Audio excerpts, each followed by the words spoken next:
Welcome to the Microsoft Security Insights Podcast with your hosts, Franklin Grimberg and Edward Walton, where we discuss Microsoft 365 security and Azure security news and products.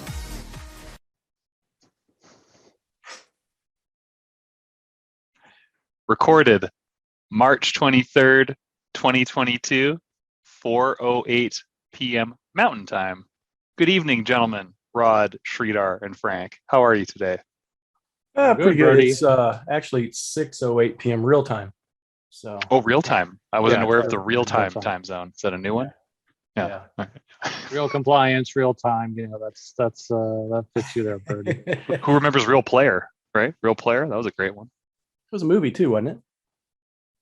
It's a movie? I think it was a movie. Oh, real? You're talking about, hey, you know, I did bring up in the meeting the other day the Microsoft product called NetShow, which none of you knew. Correct. NetShow. So yes, there was a product called NetShow. Well, that's never been on an exam, so I didn't. Yeah, I've never seen it either. Was that on the MCSE? Yeah, in 2008. Yeah, 2000. Yeah, it was actually probably more in the 90s, like 98 or something like that. So there you go. The 90s. I remember hearing when my dial-up modem would be fast that day or slow, depending on how it connected through the tones. Love the 90s. A simpler time. Internet relay chat, NetBus, fun times. So this past week, I started looking back at content for the SC200. I said, let me take a look at the KQL stuff, and I went out and I did Rod's KQL form there and got my certificate. And also when I went out and looked into our Discord, there was another forum for KQL, and I'm like, hey, this is Rod's thing, right? And it's like, no, it's not. So I actually assumed it was Rod's form, but it was not. So Rod, can you tell us about your certificate, and then also the thing that I messed up about that I should have been paying attention to sooner? Yeah, kind of give you an update anyway, at least. So everybody knows this, hopefully. I'm sure there's somebody new listening to this, maybe. There's a series that I wrote called Must Learn KQL. Instead of writing books, which, books, you write a book and then 2 days later, the content is bad because everything's changed. Decided to just kind of write this as a blog series and put it out on GitHub, the TOC out on GitHub. So it's a blog series. It's an actual book that you can download for free.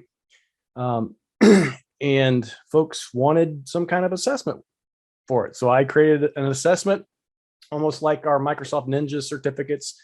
It's 25 question assessment, goes through, and if they answer it correctly, and there's a few give me questions, because everybody loves to feel good about their work and their accomplishment. So I got the one wrong about $6 Million Man. I chose Alf. You couldn't. There was only one answer. I knew that Alf was your favorite show back then instead of $6 Million Man in the 80s. Yeah. Alf.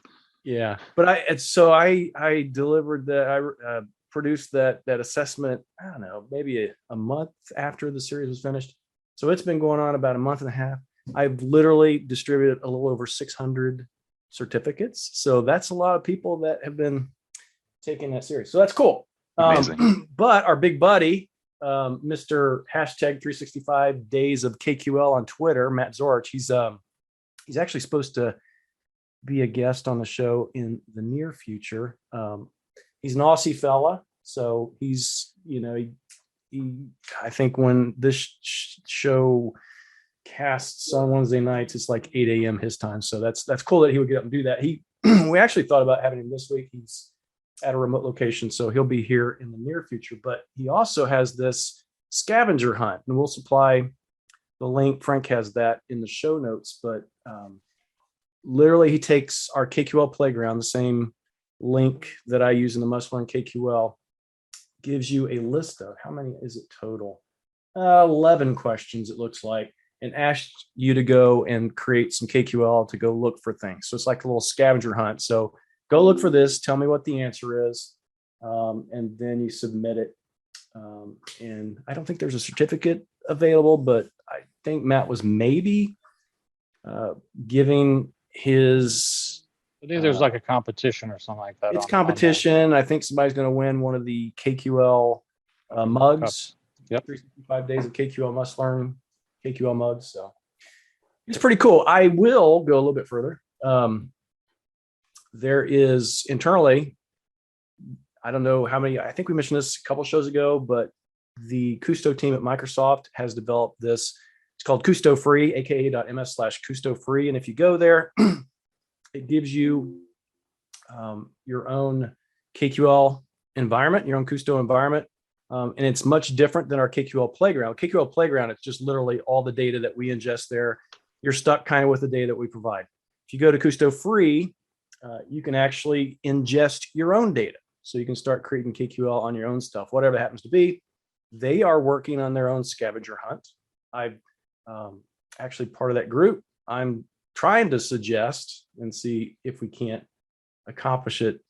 Things like scavenger hunt for Scooby-Doo things or Hardy Boys or something more, or the game of Clue. You know, like or something from this century. Yeah, for sure. Yeah, exactly. Yeah. Well, we are talking about 80s and 90s. I think we talked about 70s there. So, but more, a little bit more fun. So it's more like a mystery. You're looking. Really, no $1 Million Man data set. Come on. Yeah. Well, that's if you actually looked at the user accounts in my own personal Microsoft Sentinel tenant, all the AAD counts are all characters from $6 Million Man TV show. Not and surprised at all. Not just surprised. That, but I took the time to update their profile pictures to the actual actor character images in my tenant. So, Rod, you have the best job.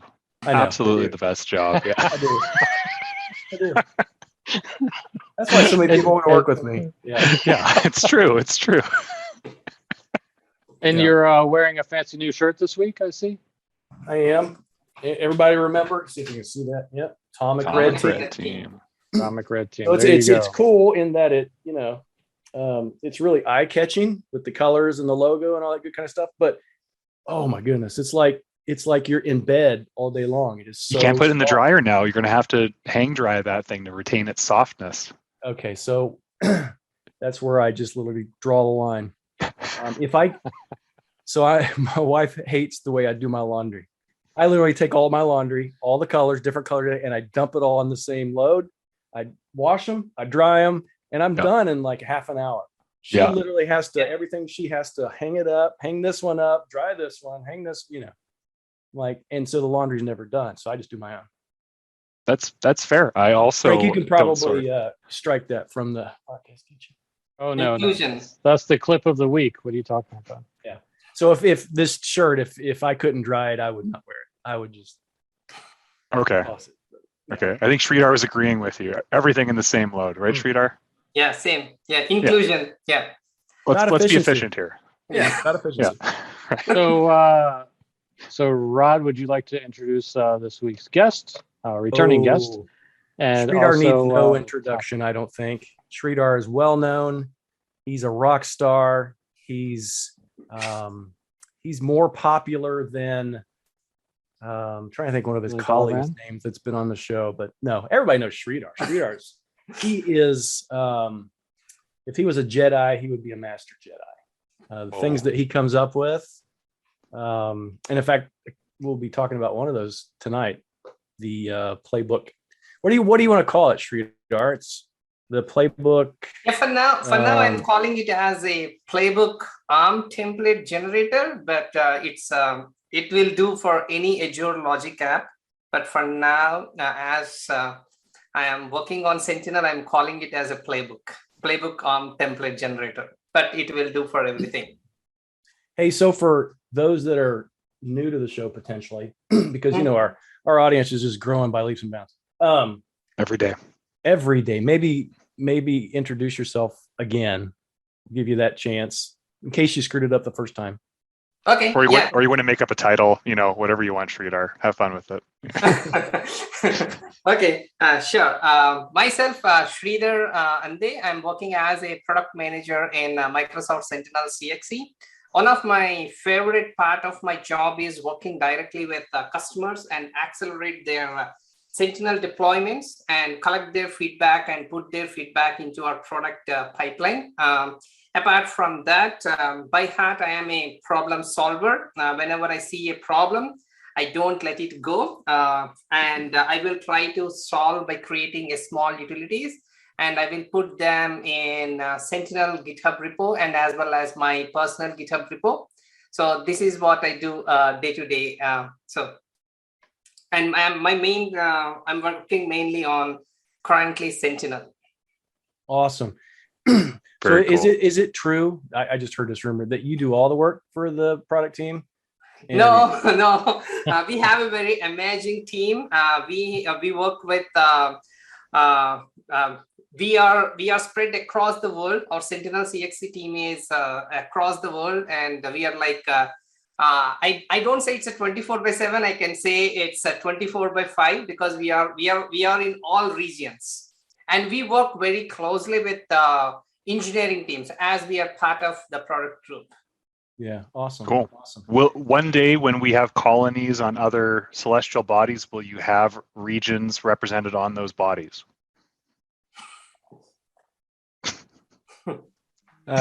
Got him. Yeah.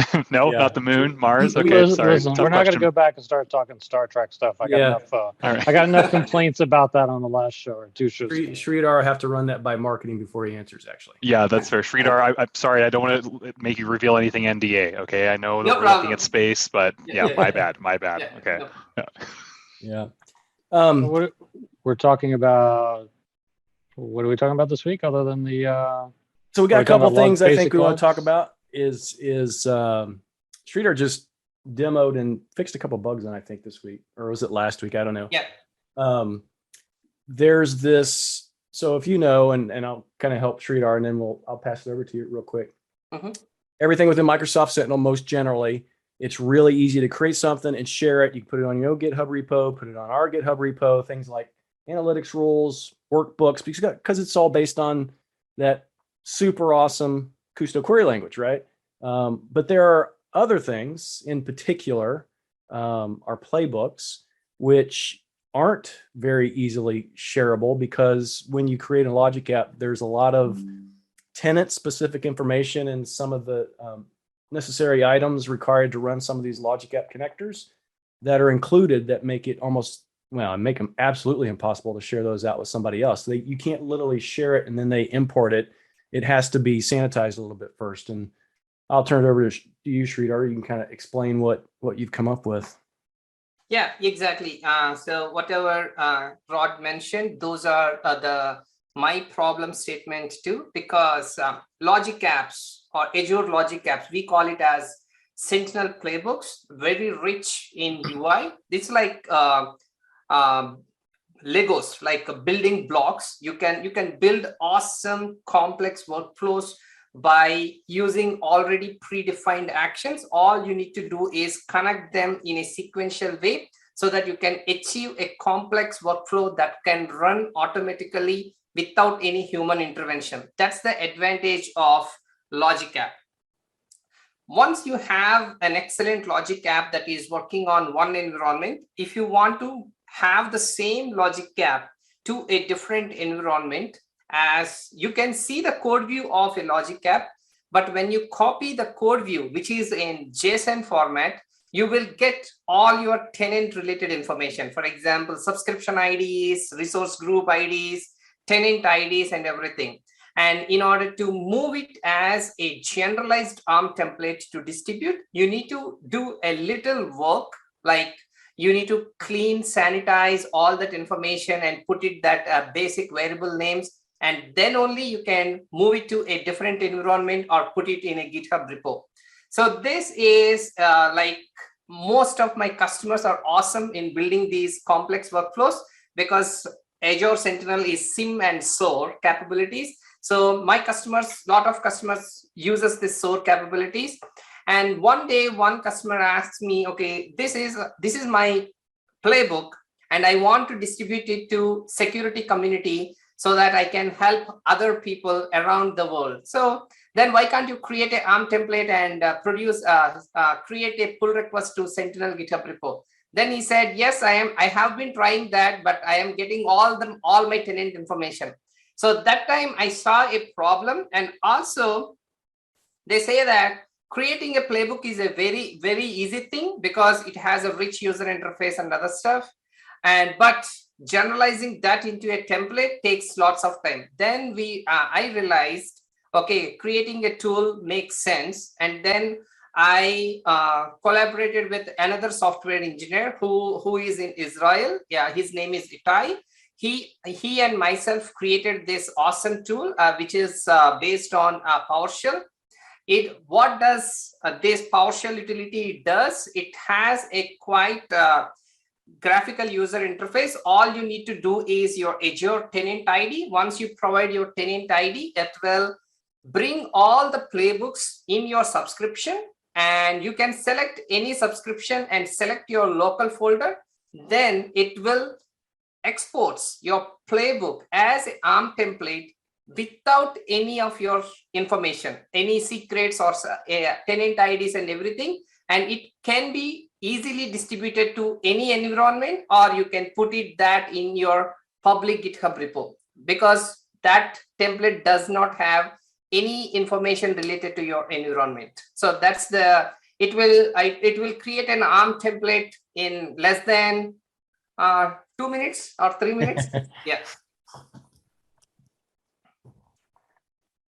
So have you put this out on the GitHub repo? It's out on you mentioned that you use both yours and the Microsoft Sentinel GitHub repo. So this one's out on the Microsoft GitHub repo then? Yeah, it's in Microsoft Sentinel GitHub repo right now. On my personal GitHub repo, I already put a statement saying that, okay, I have an advanced version of this tool. Please go to Azure Sentinel GitHub repo. Yeah. Yeah. Did you go through, I guess, probably a process with the customers to test this? Did it go through private preview or not? It's not like a private preview because this is not an officially supported Microsoft tool. It's a community contribution. So all I can do is I will put it in our Azure Sentinel GitHub repo and publish the information in my personal LinkedIn, and also you are also helping accelerating the information to people. So people are using, and after publishing into the Azure Sentinel GitHub repo, I fixed almost 8 to 10 bugs in the first 2 weeks. People are using and people are sharing the feedback. Thank you so much for everyone spending time on the tool and giving the feedback. So based on the feedback and based on the errors I am getting through the issues via Azure Sentinel GitHub repo, I fixed everything. I fixed everything so far. And now it's a stable version that is right now in Sentinel GitHub repo. That's amazing. Don't you love it when folks get to contribute to the overall project? You hear that, everybody? The feedback you submit is being read and actioned upon. And, we're building these as a community, working with amazing Ultra Jedis like Sreedhar here. That's awesome. That's just great news. Yeah, we have a great community, and people uses Azure Sentinel GitHub repo. The traffic is increasing day by day. And not only the playbooks, we receive lots of feedback. We receive PRs, pull requests. We receive issues. And to all my customers, for example, whenever they are trying to write a KQL query or try to build a playbook, I always say, don't start from the scratch. Go to Azure Sentinel GitHub repo. You will find what you are looking for. You can try the template and start building your own logic. Yeah, and here's another thing that I hear in that conversation, in that discussion, is that so now we have this tool where in the past this process of creating or templatizing these playbooks would take forever, right? Trying to find all those dependencies, removing dependencies for the logic app connectors and things like that. Now we have this tool. It makes it, you say it's less than 3 minutes. I say it's probably less than 30 seconds to create these templates. What I'm hearing is that customers, the ones that have been reluctant to create these templates and share them with the world because it's been so difficult, these Microsoft Sentinel customers that have been customers for the past 2.5, 3 years almost, they've probably built some really, really cool logic and really cool logic apps and playbooks. It's time for them to share this stuff with that community. So this is their chance, right? Yeah. To be able to accomplish that. Yeah. Good call. Spread the love. Spread the love. Absolutely. Well, and Sreedhar mentioned, I mean, this Sentinel community is like no other. Oh my goodness. I've known a couple communities in my career, in my lifetime, that have been really, really good, strong communities. And it always kind of seems to be kind of around these products or topics where it's easy to share information, right? And I think from a Sentinel perspective, adding the playbooks, this templatizing for the playbooks, to the ability to be able to share analytics rules and queries and workbooks and things like that. This is that type of community. It's really easy to share. And I've seen this, I deliver a weekly Microsoft Sentinel newsletter. We're on up time every time. Yeah, on time every time. We're up over 3,000 subscribers to that silly newsletter. That's awesome. Yeah, and it's just like growing by leaps and bounds. This community it's absolutely amazing. I'll get on my demo tenant and sign up all my fake users to your newsletter, Rod. Let's pump those numbers up. That would be perfect. Yeah, okay. We'll also include another link to Rod's newsletter in the show notes. The show notes list is getting quite long. I'm sure Frank's taking furious notes. But yeah, the newsletter is fantastic. So thanks for doing that. Yeah, what a great community. That's awesome, team. Yeah, it really is. Well, and this is just one of many of things that Sreedhar has created over the course since I've known him. And I think Sreedhar, last time you were on, you actually demoed something. What was it at that time? I demoed repositories. Oh, that's right. For the CI/CD pipeline. And that tool is also have an advanced version right now. So initially, using that tool, you can download only the scheduled analytical rules, but now we added support to download automation rules. One of my awesome colleague, Javier Soriano, contributed to download the automation rules as individual ARM templates. And I added the capability to export the parsers. For example, if your log analytics workspace has your favorite queries saved and you want to take that to any different environment, you can bring those as an individual ARM templates, and you can create your own CI/CD pipeline with all those artifacts. Yeah, that's pretty awesome. Yeah. That is currently in my personal repo, Microsoft Sentinel as code. Yeah, because as of now, I'm not supporting all the artifacts. For now, scheduled analytical rules, automation rules, and parsers. Whenever I am getting time to contribute, I'm adding for additional support like hunting queries and workbooks. Those are in pipeline. Yeah. Well, and I think that's also another indication with our product teams, how closely aligned they are with our customers and how much they listen. Because I swear, it's like magic, because I'll be working with a certain customer on a certain topic, whatever that issue is. And then a week later, Sreedhar comes up with a utility that fixes that issue. He's like, I keep looking at my camera to see if it's on and it's not supposed to be. He's like listening to me all the time. He's like, I'm going to fix all Rod's problems. He's got a hidden camera in one of your toys on the shelves in the back there. Just a heads up. Yeah. Oh, yeah. He's dropping. Yeah, exactly. Let's talk about Content Hub and repos for a second, just in general for Sentinel. Mm-hmm. Are we going to see that, like in the future, that all the connectors actually all come through Content Hub? And what is the new workflow for your SOC dealing with creating analytical rules and doing that through the repositories and maintaining that? So that's two questions there. One about the Content Hub and one about the use of repos for for SOCs internally. External content versus internal content. So how do you see that working in the future? Okay, for now, in Content Hub, we have integrations with multiple third-party security products, and we are combining all the artifacts as a single solution. We are calling them as solution packages. It comes with a data connector, analytical rules, workbooks, parsers, and playbooks. Once you install for a specific product, it will be available in your workspace. So, and we are spending a lot of time on Content Hub to add more integrations. That's first part of your question. And second part, repositories also, we are working on repositories to add new features. So it's in our pipeline.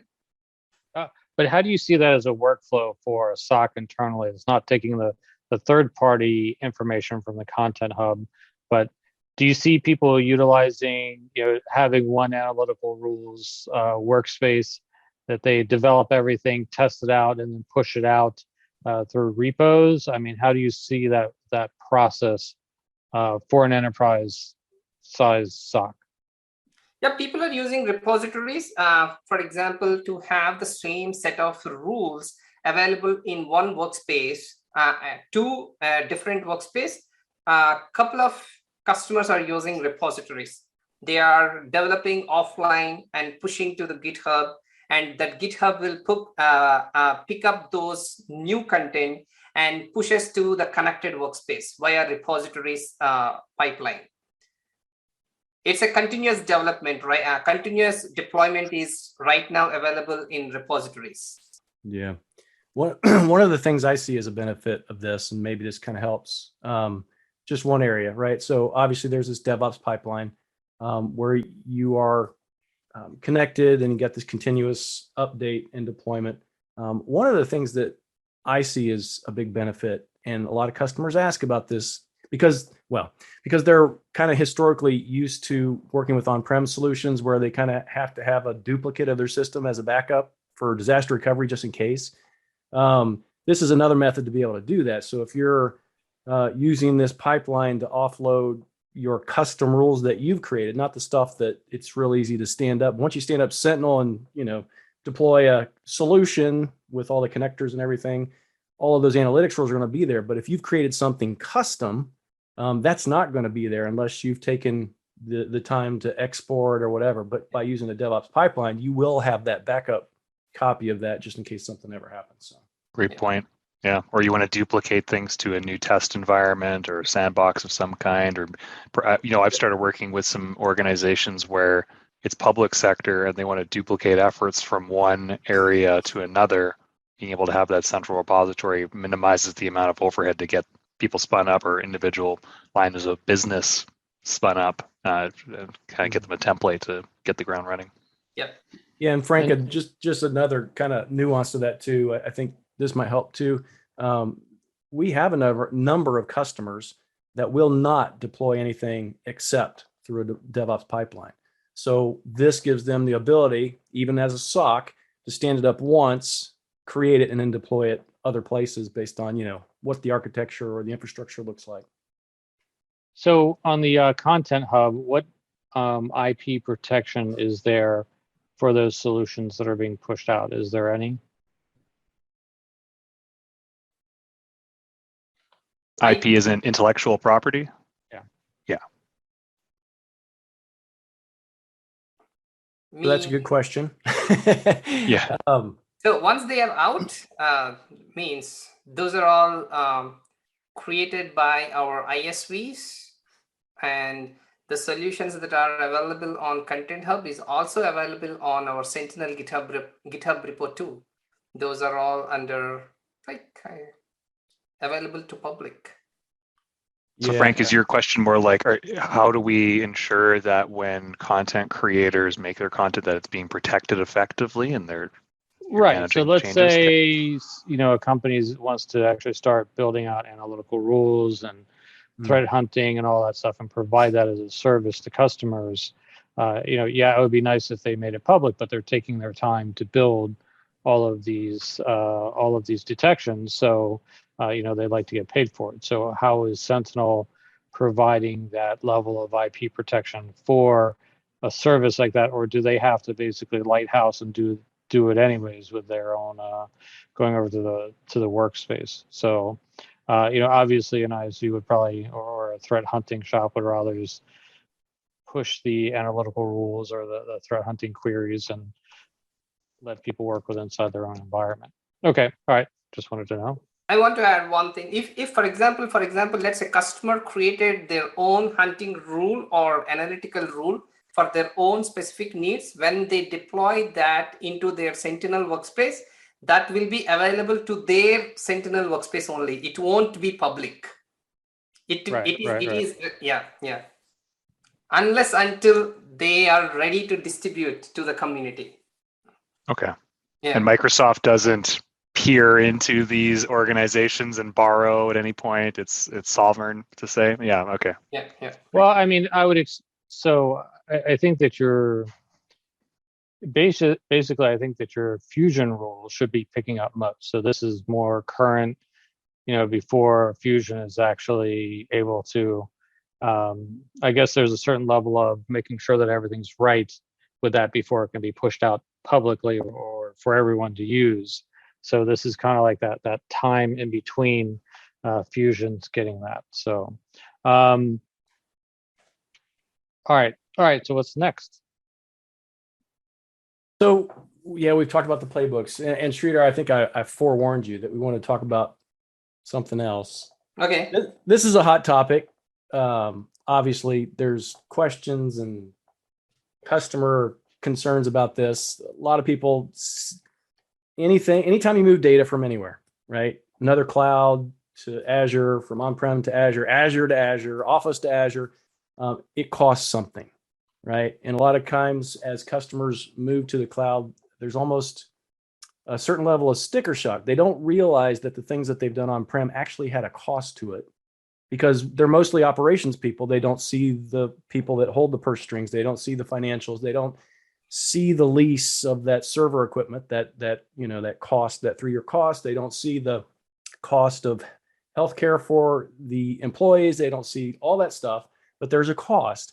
It's actually a lot cheaper cost when we talk about data ingestion. But at the same time, as people start moving data from anywhere to something like a log analytics workspace for Microsoft Sentinel, there is a huge cost, right? So Microsoft, obviously, we've taken that to heart and attempted to produce some additional capabilities to improve cost for ingestion in different ways. And I think one of those that we talked about even recently is this basic logs thing. And I think there's some confusion around that a little bit. You probably know this, Sreedhar, but confusion around how basic logs works, what it is actually for.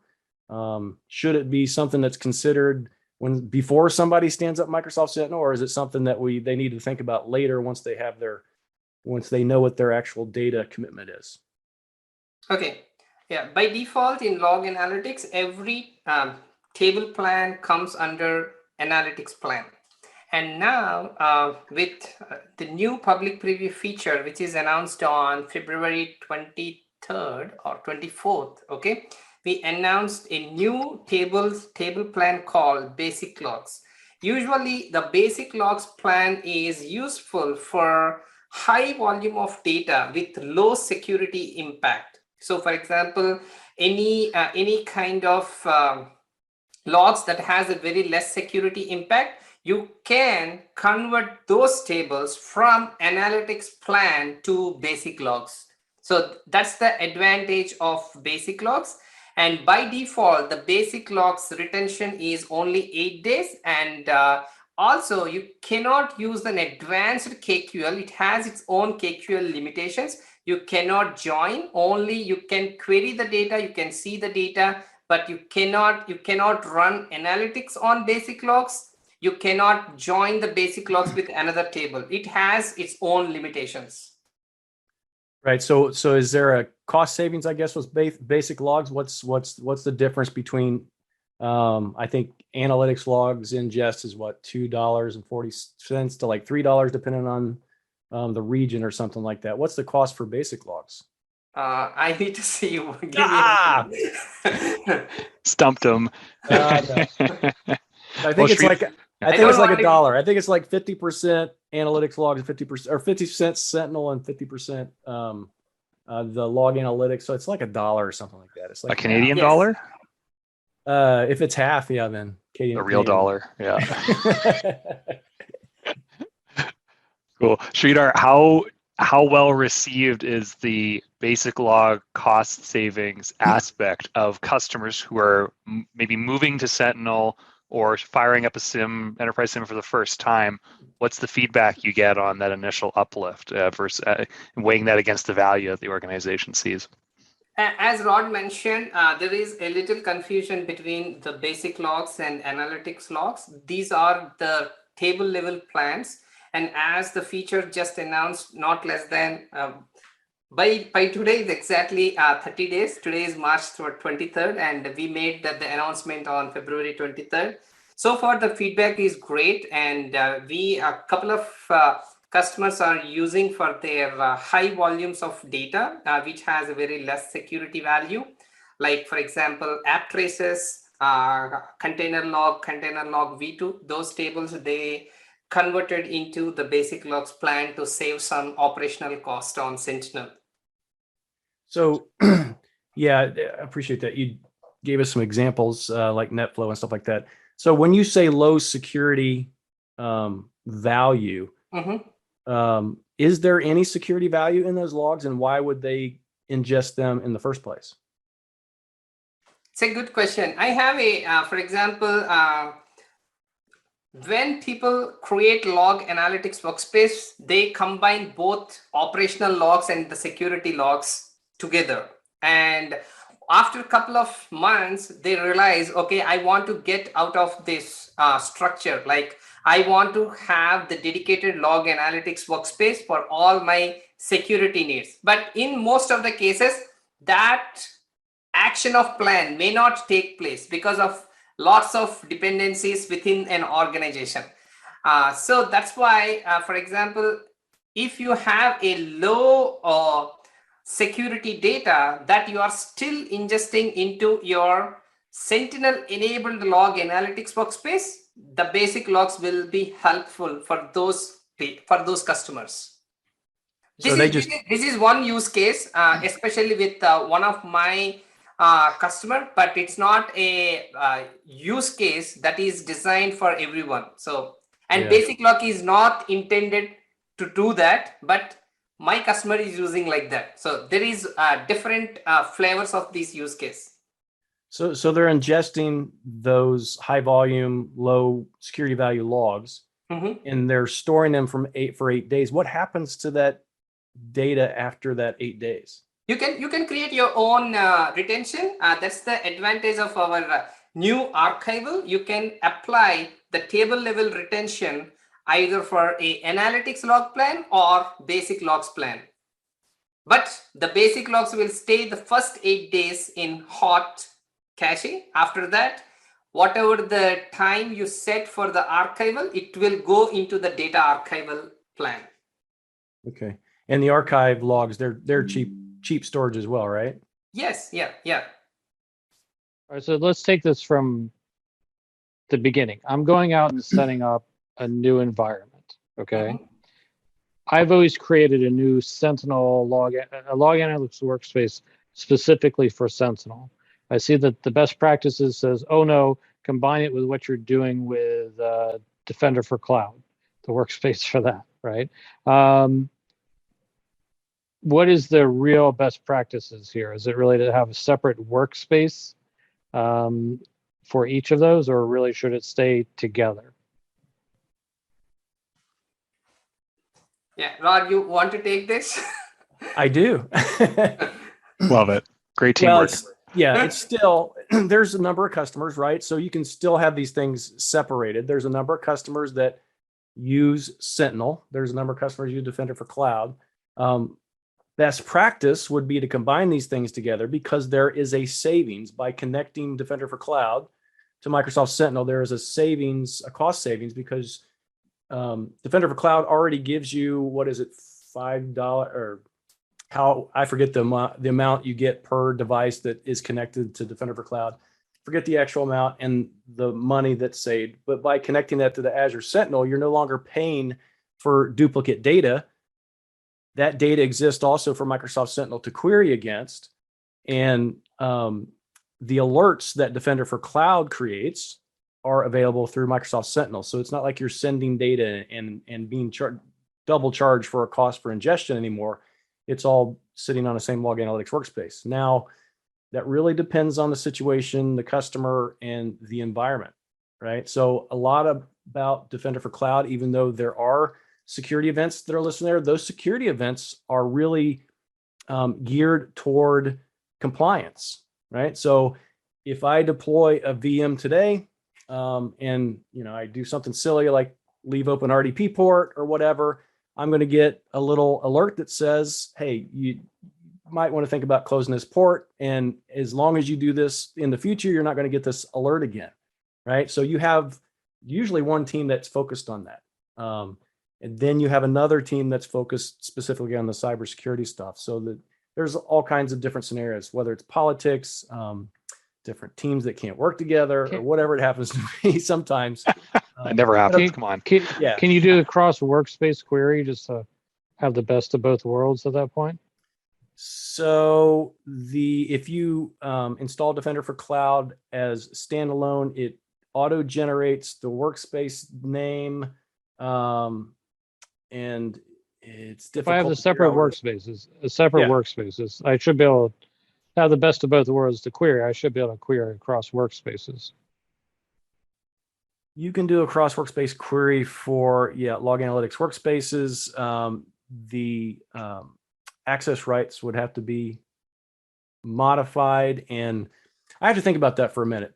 What I was getting to was that when you stand up Defender for Cloud with its own log analytics workspace, it's like a black box almost, where it functions this way, and it creates its own name, creates its own access rules, and I'm not sure if that can be. I have to check into that. To tell you the truth, I don't know if you can modify those access rules for that.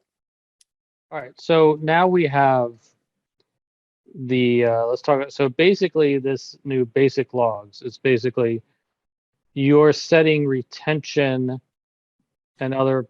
You're setting how you want to use that specific table with inside log analytics at a level for the basic plan, and you do that. How do you do that with inside the log analytics workspace? Where do you configure that from the UI standpoint? Is my assumption right that it's like table by table? You're selecting that. Yes. Yeah. Okay.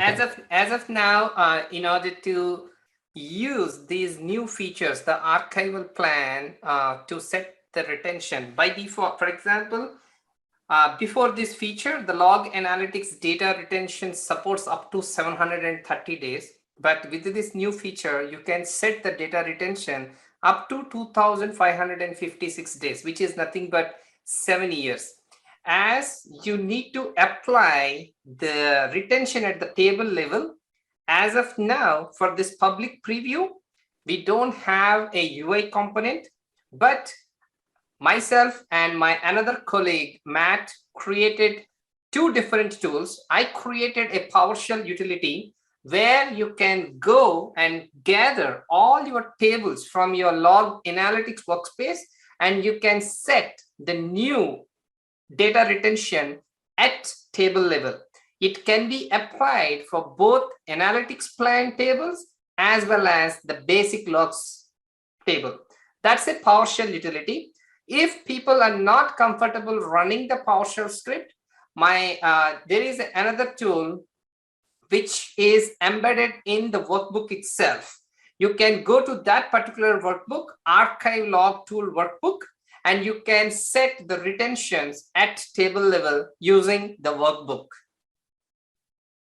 The difference between these two tools, using the PowerShell utility, you can do all together at once. Like, for example, if you are having 20 tables in your log analytics workspace, select all the tables and set 730 days as my data retention after the 90 days, and click on OK. It will go and update the 730 days as a archival plan for all the tables. Whereas in the workbook, you need to go sequentially. Like, you need to select one table and send the API call to set the table level retention. Right. You can set the retention for the overall workspace, but the table level, there's no UI for doing that. Yeah. It's a table level retention. The workspace retention will stay at 90 days. For example, whenever you enable Sentinel on any log analytics workspace, you get the first 90 days data retention as free. Okay. Cool. Thank you. Just a wealth of knowledge, Sreedhar. It's just great having you on. Yeah, he Thank is. you. So where does ADX now fit into this? Is there a reason for people to throw that off to the storage side now since we have the archiving and the restoring? I mean, how does ADX, or is that still the same reason why you would utilize ADX? Azure Data Explorer is also we recommended in the past for the long-term data retention solution. There are before this feature, ADX is the recommended approach where you can query the data from ADX from your log analytics workspace, and you can save a lot of money, because at that time you need to pay 10 cents per GB per month after 90 days. But now we reduced it to 2 cents per GB per month. Well, and there's kind of a caveat there too as well. So ADX also, you can store data in there for 100 years. Yes. Which is a little bit different than the archive logs. Archive logs is what, 7 years for compliance, right? It's 7 years, right? Was I correct with that? Sure. Yep. The other thing that I think is important to kind of call out here is that, just as Sreedhar said, an ADX cluster, you can use KQL against it. So you can do a cross workspace query from your hot data, this log analytics workspace for Microsoft Sentinel, and ADX in real time. The difference with archive logs is that archive logs, it's like cold storage. They actually have to be restored before you can query against those to run a search function on that, right? Yes, you need to, you have a search job where we can search from the hot cache and the archival data, both. Yep. Yeah. So there's a cost to do the restore, right? And then there's a cost also for this search job, right? Yeah, yeah. The good news is for search and the restore in the public preview, we are not charging anything. So let's talk about this. Yeah, let's talk about this new menu option in Sentinel called search. So what is that? Why would I use it? Is this really just to deal with the archive data? So why would I use this new search feature with inside Sentinel, this button here, this menu option? Yeah, this is a new feature we announced last February. So in the search, after archiving your data, you can create a search job to, as of now, you can search the data up to 365 days. And the search has a UI component, and you can put whatever you are trying to search. It will bring you the data from both hot cache and as well as the archival data. That's the search job. And for each such job, it will create a custom log table inside your log analytics workspace, which ends with _srch_cl. It's a custom log table. And if you are satisfied with your search results, and if you want to do any forensics on the data, you can restore the data from the search job into the hot cache. So yeah, these are search and restore. Both are having UI component right now. All right. So let me get this right. You create a search that's going to go out and look at the data, even the archive data, or you have to press a restore before that. And then if it actually finds something, it's going to store those results in a custom log. Yes. And you review that and you say, yeah, this looks interesting to me, because you might be doing it just kind of like at 5 of the fields versus all of the data. Then you could say, yes, this looks interesting, I need more forensics information. So then you say restore, and then it's kind of like that's a pointer to all the rest of the data that then actually rehydrates into the log analytics workspace for you then to go and do the further forensics investigations. Yes. Yep. Interesting. Yeah, it's a way to keep hold of all that data for a lot longer and pay a lot less, right? I forget what the cost for that was. The archive, I forget. Are you tacking the search and those forensics results to an incident? Are you able to do that? So can you repeat your question? So in other words, when I go out and do a search, I'm like, hey, here's this. I'm doing this search because of an incident. Mm-hmm. So let's say I go out and I do the searching. I say, yeah, this looks good. I now want to actually tag it to incident 55. So I know that it's related to 55. Are you doing any sort of tagging so I know that it's related to the incident that was the reason why I went and did the search? So under, that there's an extra tab under incidents for incident 55 that shows me the saved search is related to that. I don't have anything on top of my head. All right. I mean, it's obviously new, but I'm saying that and unfortunately, I'm working in a new environment here that has no incidents. Okay. But it'd be nice to actually have saved searches related to incidents. Saved such as related to incidents. Okay. So when I rehydrate the data that's related to that, I know it's related to incident. Whatever.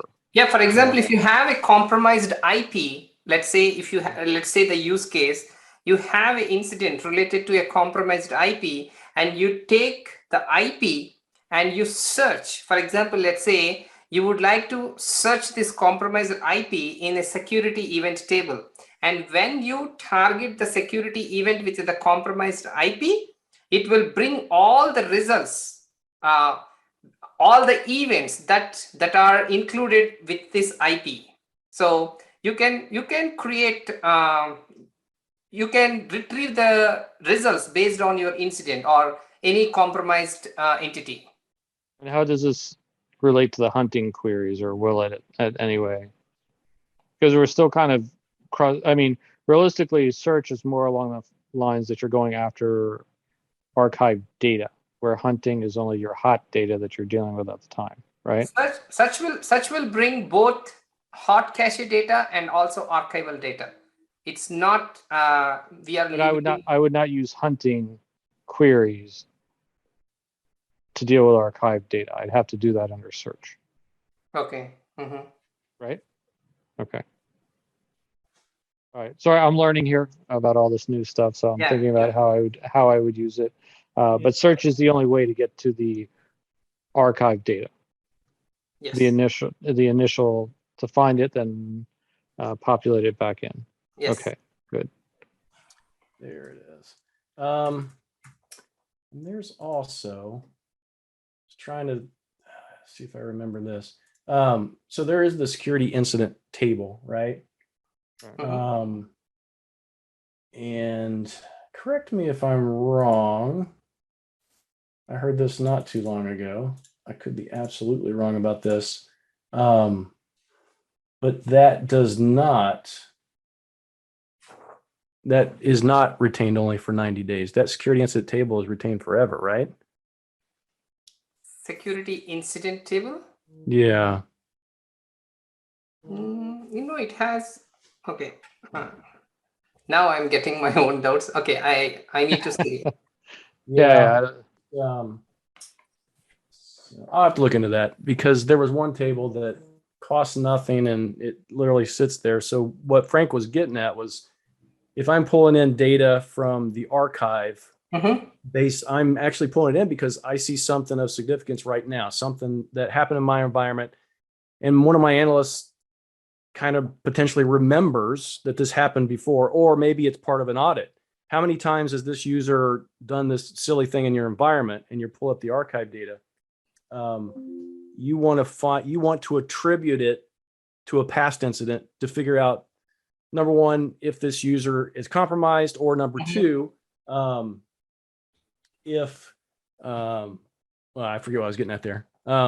If the user is compromised, right? Or as an analyst, what did I do last time to resolve this, right? Okay. So how do you apply?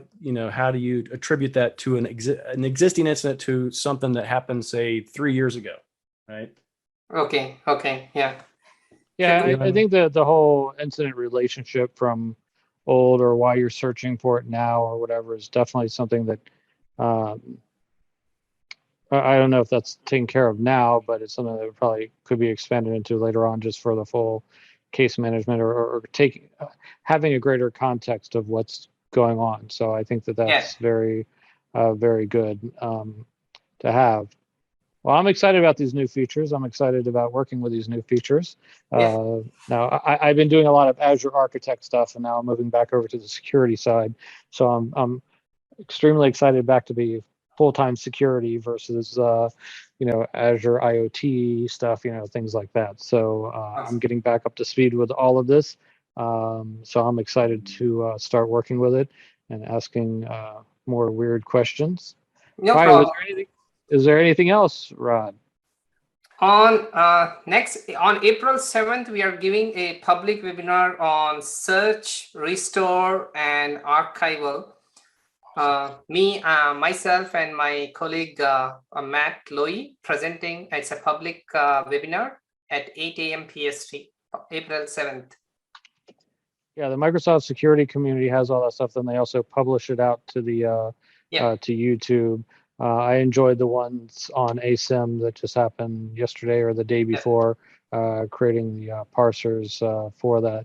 So I'm looking forward to working with that also.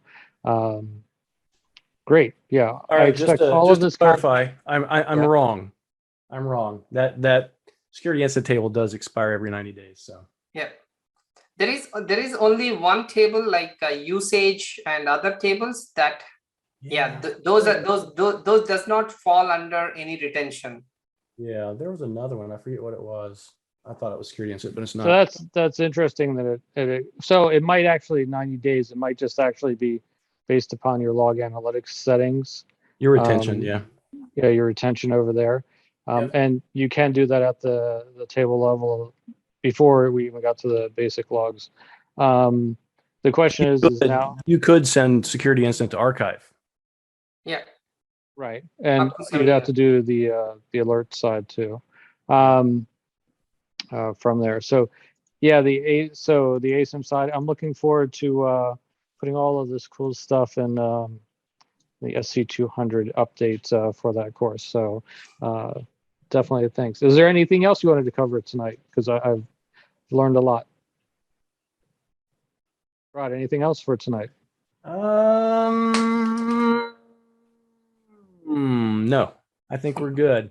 Yeah. It's always awesome to have Sreedhar on because he knows so much. I don't know. And too bad Brody had to drop off quietly, but I have to harken back to another 80s movie, Johnny Mnemonic. I don't know if you remember that one. It was Ashton Kutcher, or not Ashton Kutcher, where you'd literally just stick something in John Wick. Be able to download somebody's brain. Sreedhar is one of those people I would absolutely pay to download his brain for 5 minutes. Thank you so much. You have to teach him how to blog every single 5 minutes like you do, Rod. Then we'd all be good. We'd all be better for it from there. But yeah, thanks for coming on. I was really looking forward to learning about all of this, and I'm looking forward to having you on quarterly so we can keep up with what you're doing. Thank you. Or it sounds like you do so much, we might have to have you on monthly. So to keep up with what's going on. Well, it won't be long. He'll get promoted and he won't talk to us anymore. So it's always fun to have with Rod and yourself and everyone in the podcast. All right, Rod.